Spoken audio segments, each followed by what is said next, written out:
nya Allah dibaca.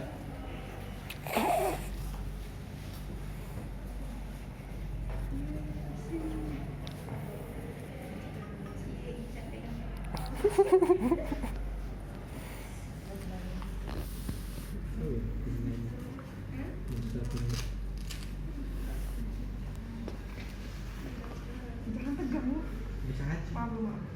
Biasanya kalau orang kuliah nyatet catatan yang bagus ini mesti dibaca.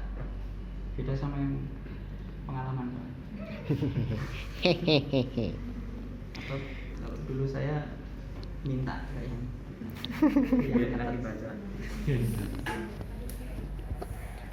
bayarannya gacuan.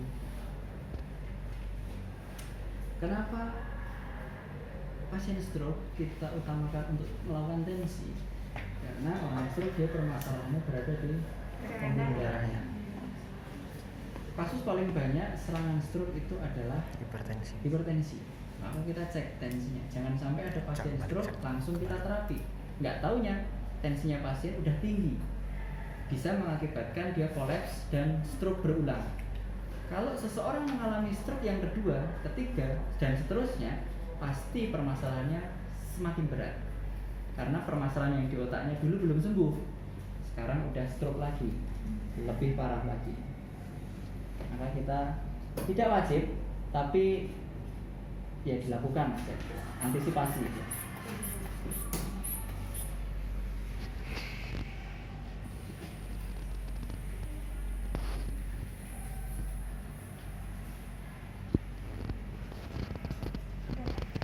Berapa? 180. Hah? 180. Oh, 180, kirain 180. Oke, terima kasih.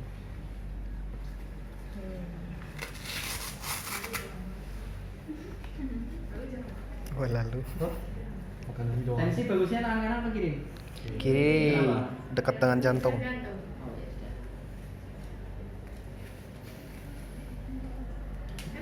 Oke ya, kita sudah lakukan pemeriksaan ya. Seminimalnya kita lakukan pemeriksaan tensi. Setelah itu kita bisa cek sensorisnya, ya, karena untuk mengetahui apakah ada masalah sensoris atau tidak. Bandingkan antara yang sehat dengan yang sakit. Walaupun dia masih bisa merasakan, tapi kadang-kala dia terjadi penurunan sensoris. Cek sensoris paling gampang gimana? Tajam Terus? tuh. Oke, terus? Ambil. Terus? Udah. Oke, bisa. Sensasi taktil juga bisa. Sensasi taktil gampang ya, bisa kita gambar, bisa kita cek. Pasien suruh merem, kita pegang mana, misal kita pegang jempolnya, dia suruh nebak benar atau enggak ya tebakan dia. Atau kita gambar, kita bentuk 1, 2, 3 berapa titik? Enggak, aku mundur lah biar Dua. kelihatan semua lah. Iya, sedangkan kita sini untuk mengetahui. Oke. Setelah itu kita cek fungsionalnya. Fungsionalnya kalau kalian bisa pakai indeks Bartel. Kalau kalian mau secara berurutan semuanya dicek. Tapi kalau pasiennya sudah posisi seperti ini, simpel aja lah. Kita bandingkan antara yang sehat dengan yang sakit. Yang sakit misal yang kanan, yang sehat coba angkat tangan. Oke, ikut. Yang kanan. Actingnya baik. Ada keterbatasan fungsional, berarti ya. Ada keterbatasan fungsional. Begitu juga nanti dengan kaki, ya seperti apa. Dan pemeriksaan-pemeriksaan yang lain bisa kalian lakukan seperti yang ada di status klinis dari awal sampai akhir bisa dilakukan semuanya. Kecuali tadi MMT, kalau ada spastis tidak valid hasilnya, maka yang dilakukan adalah SOTN. Kemudian setelah itu bisa kita tanyakan waktu onsetnya dia sudah berapa lama untuk mengetahui apakah pasien masih berada di cooling period atau tidak. Tujuannya untuk merancang intervensi. Oh, ternyata dia masih di cooling period, berarti intervensi yang kita berikan harusnya lebih kompleks lagi, nah, lebih bagus lagi harus dibandingkan yang tidak. Oke. Setelah pemeriksaan selesai, sebelum kita masuk ke 4 pola sinergis, bagusnya kita kerjakan dulu sensorisnya. Pakai sensor motor. Latihan yang dilakukan seperti pada pasien cerebral palsy, Down syndrome dan sebagainya untuk membangkitkan sensoris agar pasien lebih gampang atau lebih sensitif untuk rasa, ya. Karena kita akan memberikan impuls berupa sentuhan, berupa perintah. Pasien juga bisa menerima respon atau menerima impuls dari respon matanya dia dengan melihat. Maka semakin banyak impuls yang masuk kepada pasien, maka dia akan menggunakan otaknya lebih banyak atau lebih optimal lagi. Ya merasakan, ya mendengarkan, ya melihat, kan? Sehingga pasien bisa mudah untuk menyimpan memori berada di otaknya. Pasien sering mudah lupa pasti. Ya, maka terus kita ingatkan, kita berikan contoh, kita berikan sentuhan. Cek sensoris yang pertama paling gampang dengan cara mengusap. Usap kulitnya aja. Banyak reseptor di kulit. Apa aja reseptor di kulit?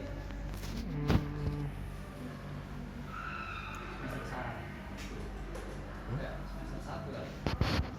6 menit. Reseptor di kulit untuk merasakan panas itu apa? Untuk merasakan sentuhan, tekanan itu apa? Tanya mbah.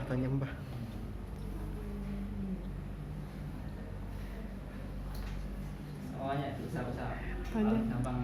Nah, tangan kita lebih cenderung halus, bisa kita kombinasikan dengan sesuatu yang kasar, pakai handuk misalnya. Aing mau kayak orang biar. Nah, pakai handuk.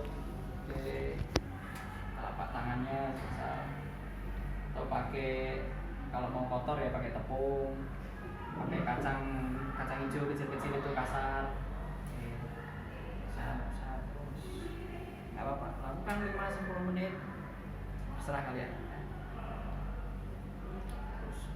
Opsi yang kedua bisa kita tambahkan dengan penekanan pada persendiannya. Kita tekan sedikit, selangkahnya ditekan.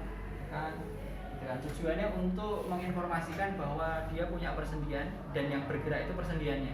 Angkat tangan, kadang-kadang pasien itu ya sudah angkat tangan gini. Padahal seperti ini belum angkat tangan, hanya nekuk sikunya. Angkat tangan ya udah gini. Karena dia persepsinya belum bagus.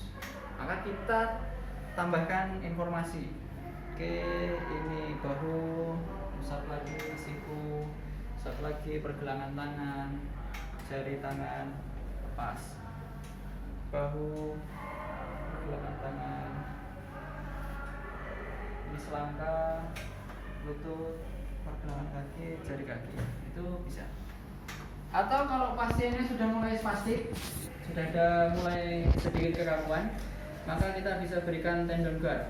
Tendon guard itu untuk merelaksasi persendiannya atau tendonnya. Tendon itu berada di ujung-ujung persendian sini. Sini ada, juga ada. Tendon guard caranya gampang, tinggal kita relaksasikan saja. Pelan-pelan, nggak usah terlalu kuat.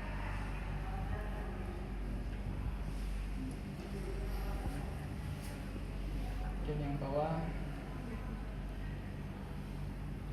atas, pakai ini ya, pinggiran telapak tangan.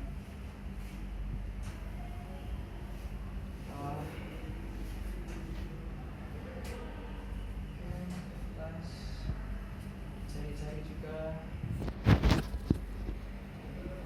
Semua di persendiannya kita relaksasikan untuk mengurangi kekakuannya atau spastiknya. Pasti tidak bisa kita hilangkan, hanya bisa dikontrol saja. Terutama yang bisa mengontrol adalah si pasien.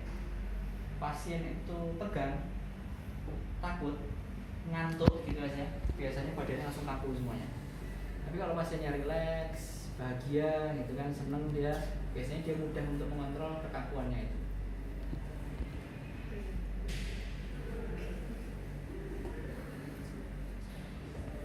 Yang paling sering mengalami kekakuan ya elbow sama tangan atau jari kaki. Karena ini persendian semuanya. Berarti di sini banyak tendon. Di sini. Karena yang kaku itu tendonnya. Dah itu bisa ya sensor lakukan beberapa saat. Usap, ditekan bisa, tendon lagi juga. Oke.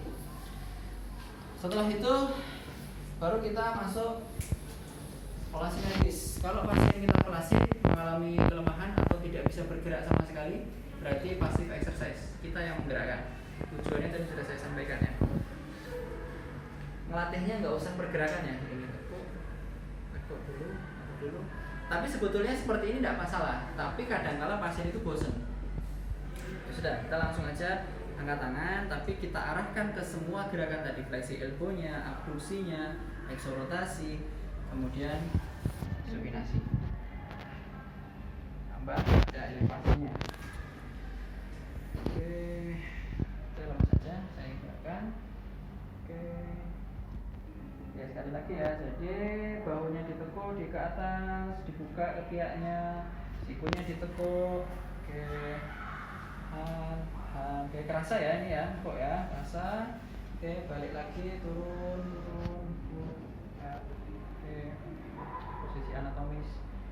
Oke lagi, sikunya ditekuk, ketiaknya dibuka. Oke, pasif aja. Sip. Oke. Sekarang kita kombinasikan dengan yang ekstensi. Oke, tangannya kita silangkan ke perut, jempolnya kita bawa ke bawah. Oke, perut balik lagi, jempolnya dibuka. Ya. Kita ulangi sekali lagi, diangkat. Oke, jadi bahunya disilangkan ya Mas ya. Silangkan, ini sikunya ditekuk, jempolnya dibawa ke bawah. Oke, lagi jempolnya diputar keluar. Sekarang kita coba kaki. Karena kita pasif, ya kita cukup dulu ini untuk ekstensor, ya, ekstensor, flexor. Oke, ya lemas saja, lemas. Oke, flexor. Oke, ekstensor lagi. Oke, adduksi, inversi.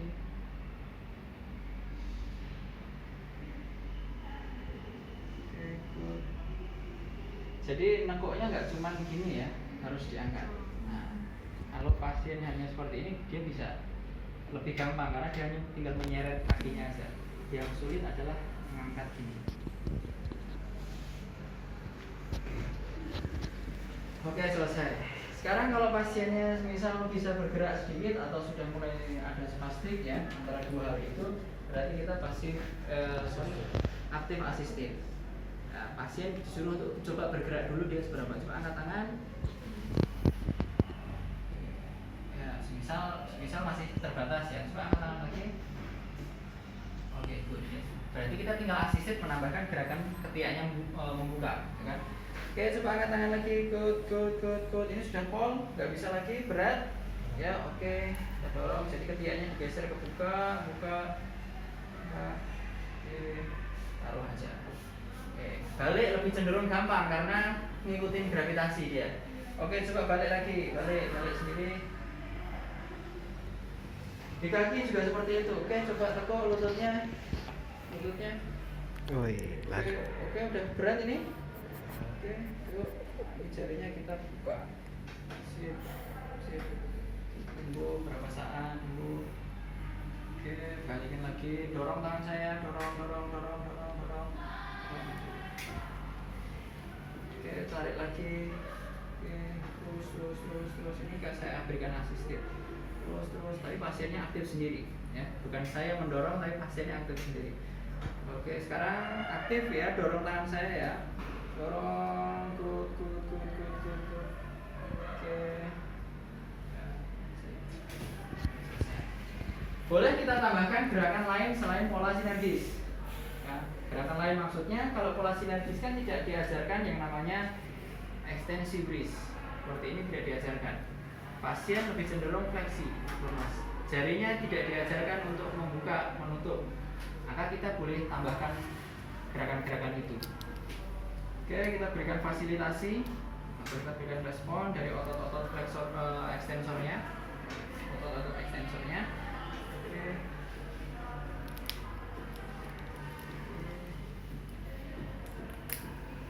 Saya pencet ya, belum saja. Ketika tendonnya saya pencet, diam dulu. Oke, ini satu saluran otot. Kita berikan fasilitasi bisa, atau kita langsung coba aktif mas, aktif.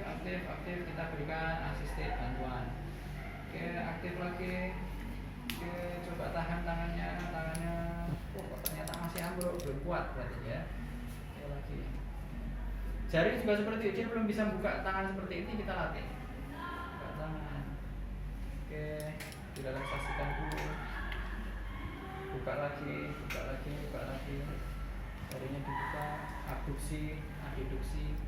Oke, abduksi, adduksi. Dan yang paling penting juga posisi. Ya, posisi. Ya, persiapan untuk memegang suatu benda harus ada gerakan. Ini jempol, ini telunjuk ditempelkan. Oke, terasa ya, nempel ya. Oke, sekarang dibuka sendiri, buka. Oke, good. Sekarang tempelin lagi. Loh, kok ternyata belum pas? Ya kita berikan asisten. Nah, kita lagi. Oke, kita berikan asisten.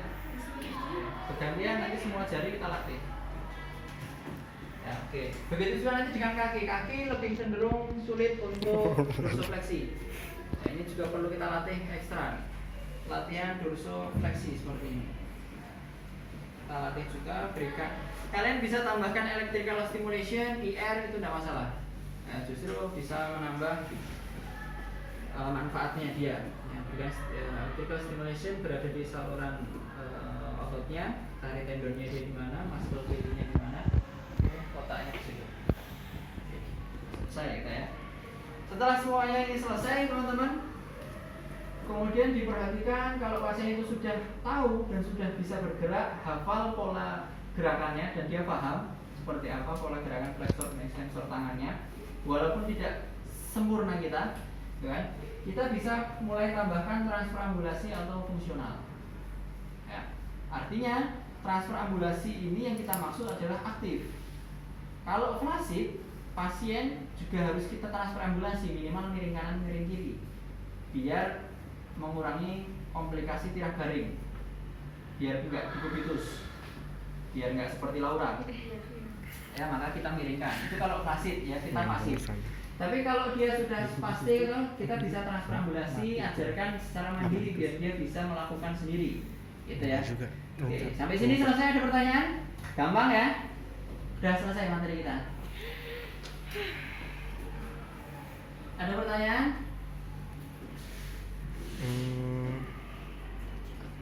Jika tidak, saya panggil satu Elsa Fira sih, mana?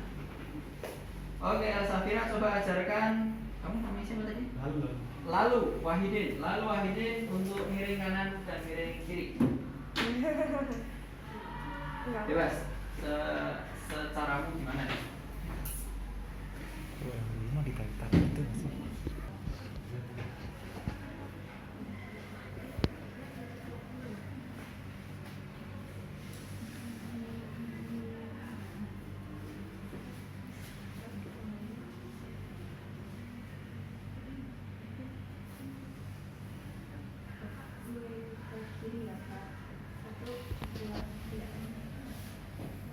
Oke, ada yang punya cara yang berbeda mungkin?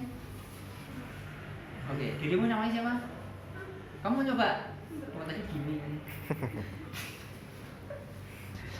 Oke, benar ya caranya gitu. Jadi karena dia yang kanan itu sehat, ya kan? Yang kiri yang sakit, yang kanan sehat, maka pasien bisa gerak sendiri sebetulnya. Oke Pak, tinggal kita perintahkan aja Pak. Coba kaki kanannya ditekuk, tangannya kanan menyilang dan ini baru nanti kita bantu. Ya. Oke, terima kasih ya Safira. Sama ya. Berarti semuanya sepakat ya dengan caranya Safira ya. Kenapa nggak miring kanan aja? Karena yang kanan sakit jadi susah untuk. Oh ya. Artinya kalau posisi yang sakit itu di atas, dia sulit untuk mempertahankan posisinya. Pasti dia jatuh. Tapi kalau yang sehat dia di atas, dia bisa mempertahankan pakai kaki, yang kanan bisa pakai tangan. Apalagi di rumah sakit kan ada nih tepi bednya ini ya, besinya itu bisa pegangan. Oke, lakukan beberapa saat. Setelah itu baru kita ajarkan duduk. Syaratnya duduk harus miring dulu atau enggak? Kenapa? Kenapa? Kalau bisa kakinya turun dulu nggak sih, habis itu angkat. Oke ya. Laila Usama Anabila. Ya coba. Posisimu berarti udah miring lalu. Udah miring terus latihan duduk. Kakinya jatuhin. Kakinya jatuhin. Jatuhin habis itu dipegang pundaknya. Nah. Heeh.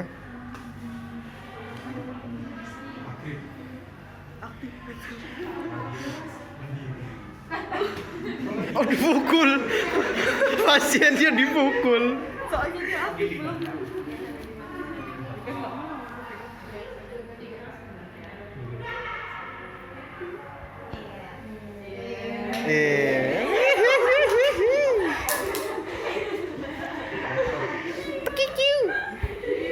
Itu pulpen siapa itu? Oke ya.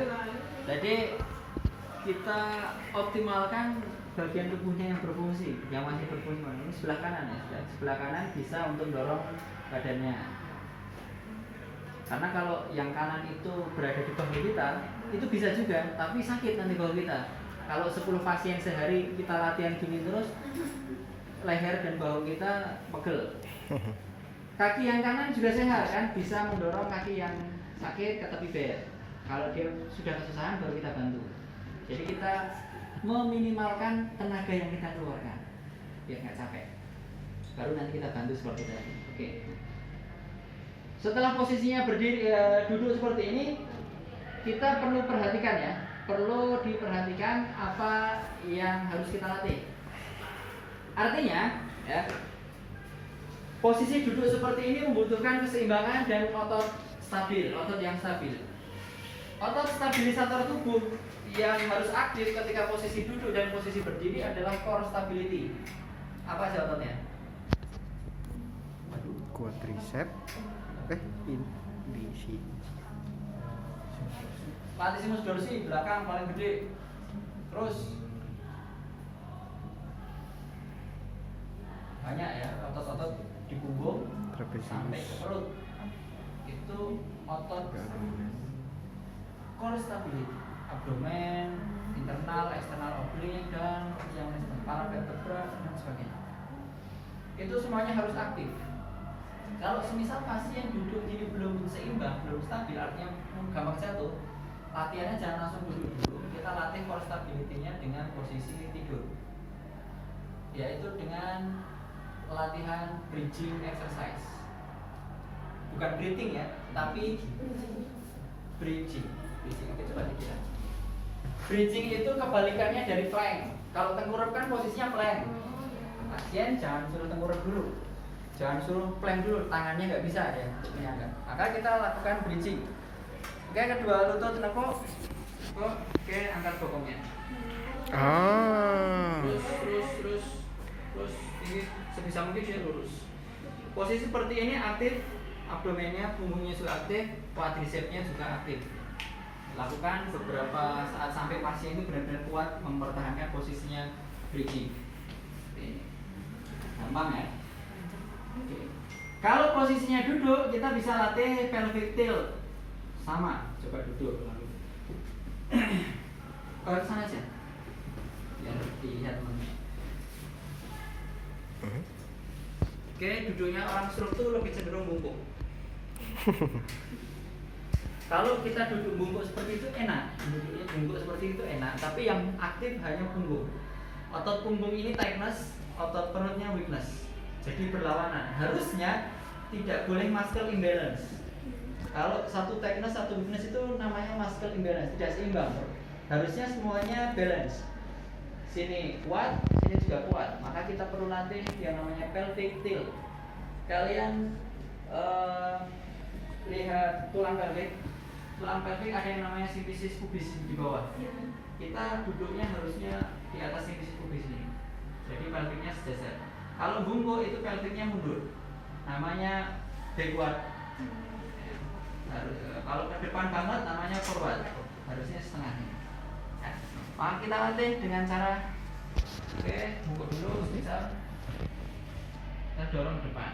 Badannya tegak. Nah, tegak semuanya. Kendor lagi.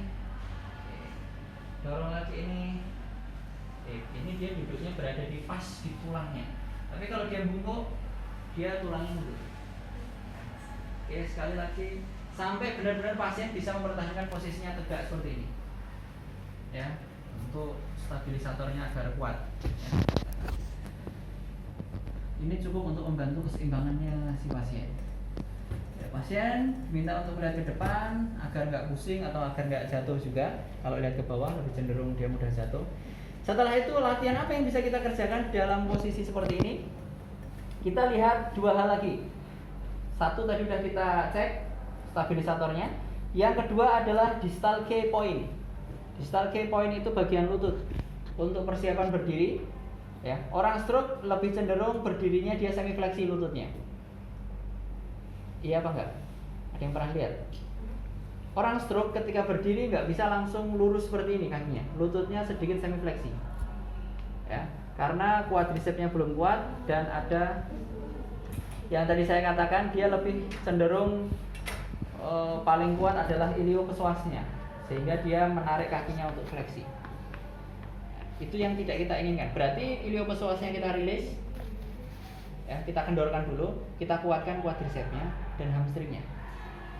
Ya, dengan cara bagaimana? Kita ajarkan lagi 4 pola sinergis yang flexor.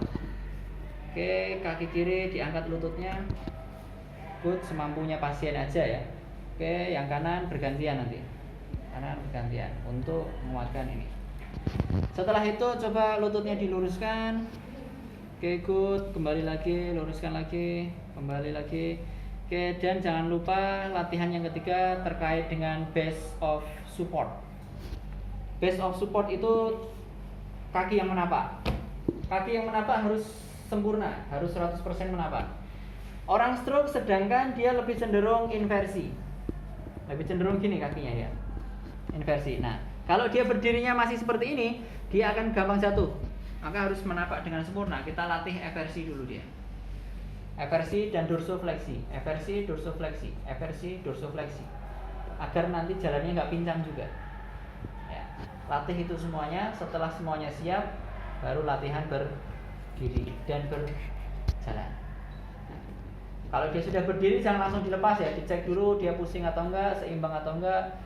Latihan berdiri juga bisa kita ulangi lagi fleksornya, suruh angkat lutut, angkat lutut, angkat lutut untuk swingnya dia bisa atau enggak.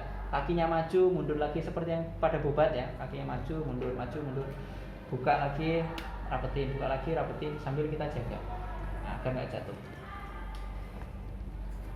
Oke, setelah itu siap semuanya, baru latihan jalan. Atau ketika duduk dan berdiri bisa kita latih dengan mirror exercise seperti yang dilakukan pada Bell palsy. Ya, itu juga akan lebih bagus karena pasien bisa mereposisi tubuhnya yang asimetris. Dilihat ya, oh ternyata di kaca badan saya nggak bener nih, bahu saya nggak simetris. Dia sebisa mungkin akan mereposisi tubuhnya sendiri. Nah, itu akan lebih bagus juga. Jalan untuk orang stroke fase apa kira-kira yang hilang? Inisial apa ini? Inisial kontak. Inisial kontak itu gimana? Gimana? Yang tumitnya ke bawah gini Pak. Jadi langsung nampak. Oke, good. Terus apa lagi yang hilang? Habis itu pas waktu iya. Apa itu? Swing apa namanya? Mid swing artinya dia mengayunnya. Orang stroke nggak bisa karena jalannya orang stroke gimana sih? Nah, pas itu Dia lebih cenderung melantar dan ada gerakan sirkumdaksi. Sirkumdaksi itu memutar, pinggulnya yang goyang ya. Ya. Pinggulnya itu sedikit. Jadi pinggulnya dia ngangkat, ya orang stroke pinggulnya ngangkat. waduh. Ya, pinggulnya ngangkat. Jadi dia tidak gerak seperti ini, nggak ada sebenarnya. Orang stroke dia dan tangannya lemes gini, ya, sedikit lantar fleksi dan sedikit semi fleksi lututnya, kemudian dia jalan.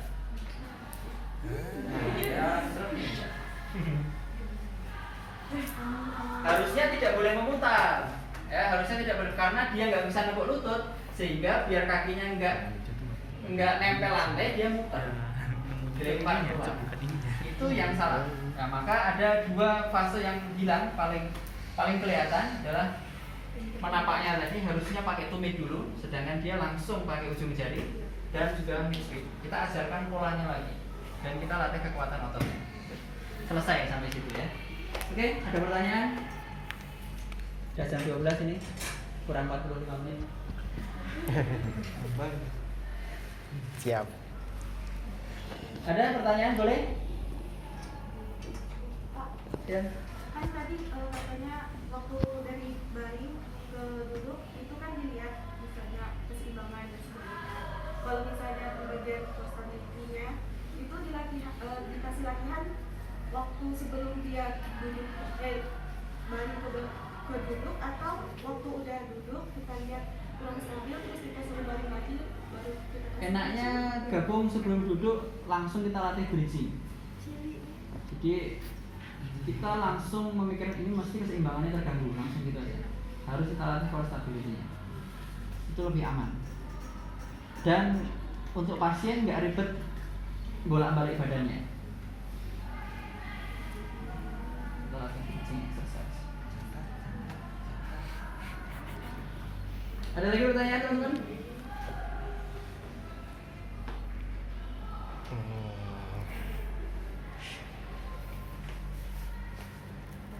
Setelah terapi jangan lupa dicek tensinya lagi ya, apakah meningkat atau tidak.